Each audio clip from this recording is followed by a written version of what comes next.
Buckingham palace থেকে ব্রিটেনের নতুন রাজা ও রানীর অভিষেক উপলক্ষে শোভাযাত্রা চলছে। আমরা সরাসরি চলে যাচ্ছি সেখানে। From Parliament Square, that will be passed all the way down to the front, and the procession will march off together.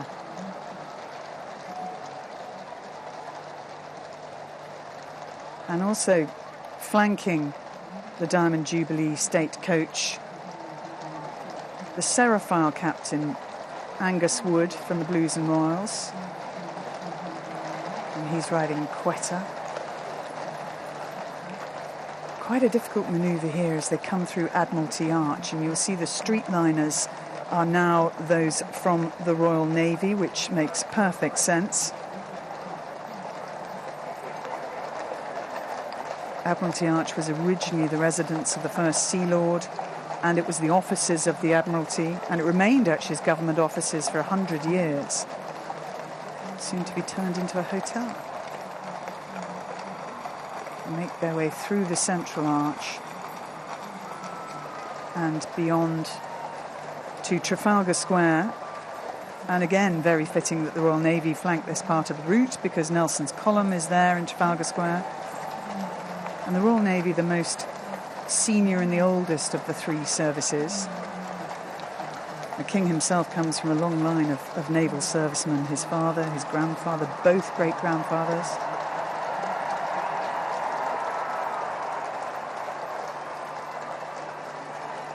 And Lord Mountbatten famously told George VI on becoming king that there is no more fitting preparation to be king than to have been trained in the Royal Navy.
The statue of Charles I there, the oldest bronze statue in London, looking down Whitehall at Charles III as he makes his way towards Westminster Abbey.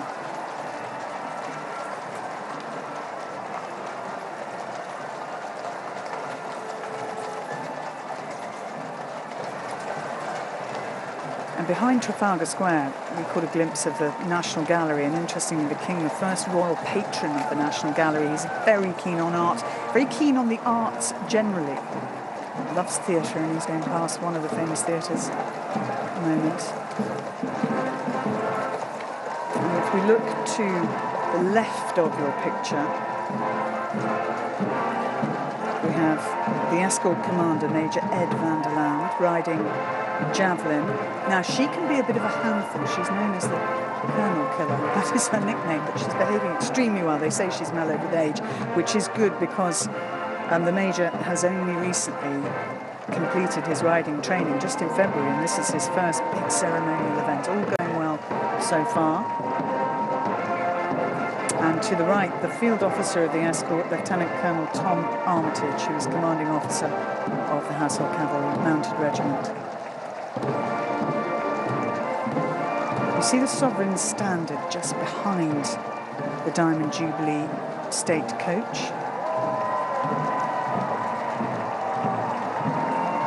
And that is being carried by Corporal Major Chris Liebert, who said, "This is truly the highlight of my career to date."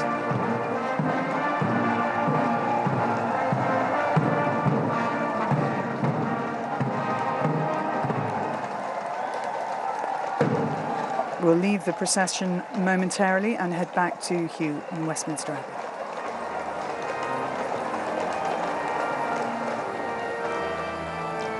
Here at the Abbey, members of the British royal family have been arriving after members of the foreign royal families have already taken their place. And there's Harry, the Duke of Sussex, was arriving with a group that includes Mike Tyndall and Zara, and Duke of York and his two daughters and their husbands.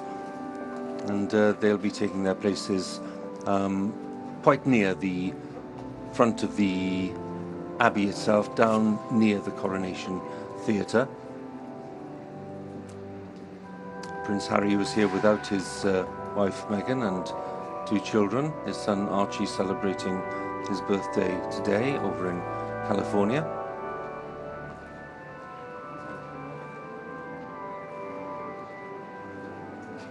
Rare public appearance of the Duke of York, and who's arrived here today with his two daughters and their husbands, and they're being followed in by the Princess Royal and Sir Timothy Lawrence. Princess Royal, who will be part of the procession returning,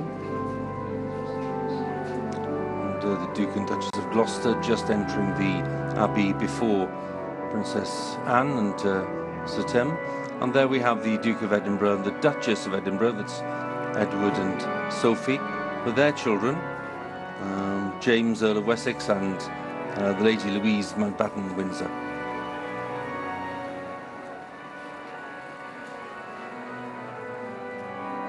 Edward, who has taken on lots of the responsibilities of his late father, not least with the Duke of Edinburgh scheme.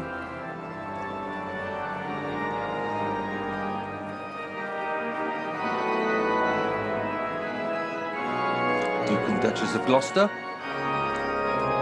and the Princess Royal and Sir Timothy Lawrence. As they enter the Abbey, let's join the procession outside. And we will see those senior members of the royal family in the return procession, the coronation procession, when in fact Her Royal Highness the Princess Royal will be riding directly behind the gold stake coach. And the Duke and Duchess of Edinburgh and the Prince and Princess of Wales, and indeed the Duke and Duchess of Gloucester, will be in carriages following the King and Queen. Now they pass the Women of World War II Memorial, which was unveiled in 2005 and remembers the 7 million women who contributed to the war effort by working in hundreds of vital jobs. And we know that the Queen Consort is particularly committed to the empowerment of women and to helping those who may have suffered gender-based violence, and wants to use her voice to speak for those who do not always get heard.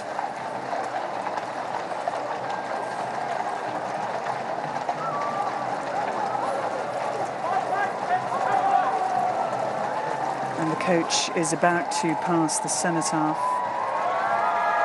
where in November the King laid a wreath of remembrance. And the word cenotaph comes from the Greek for empty tomb. And the monument as we see it now was unveiled by King George V, the great-grandfather of the King, on Armistice Day in 1920.